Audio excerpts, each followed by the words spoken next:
بسم الله الرحمن الرحيم.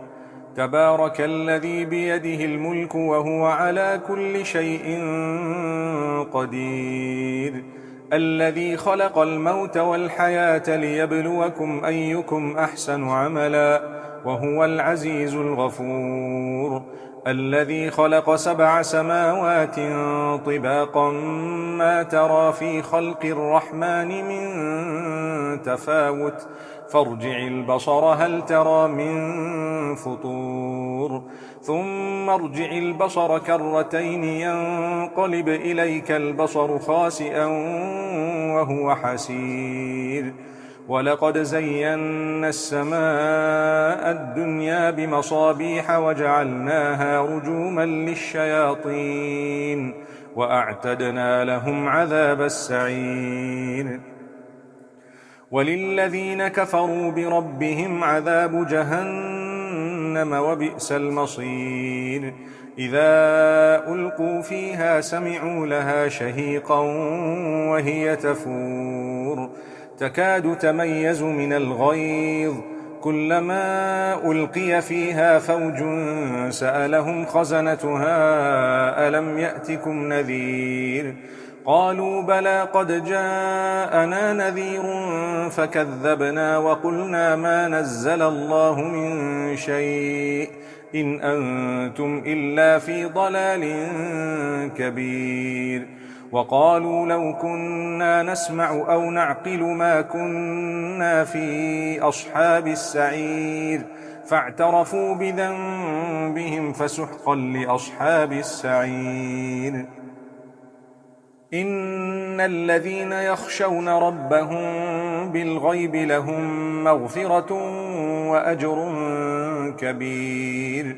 وأسروا قولكم أو اجهروا به إنه عليم بذات الصدور. ألا يعلم من خلق وهو اللطيف الخبير. هو الذي جعل لكم الأرض ذلولا فامشوا في مناكبها وكلوا من رزقه وإليه النشور.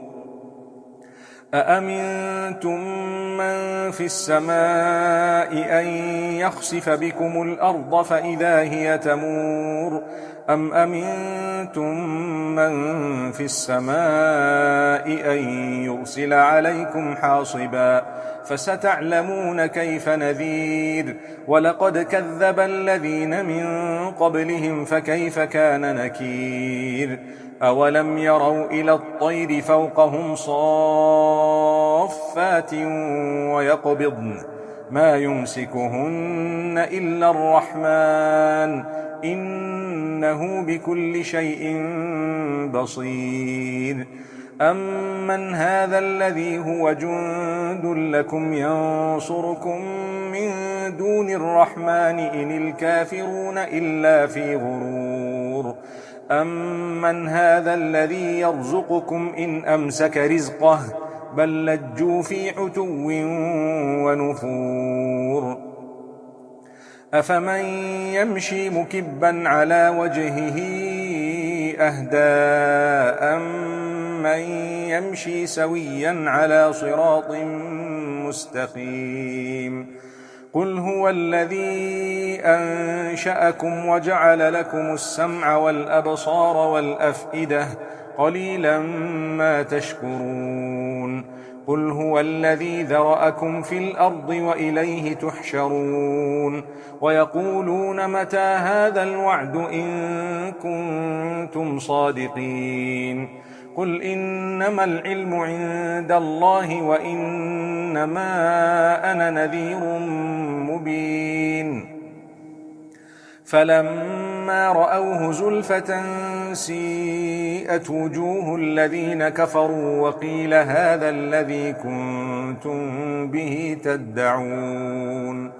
قل أرأيتم إن أهلكني الله ومن معي أو رحمنا فمن يجير الكافرين من عذاب أليم. قل هو الرحمن آمنا به وعليه توكلنا فستعلمون من هو في ضلال مبين. قل أرأيتم إن أصبح ماؤكم غورا فمن يأتيكم بماء معين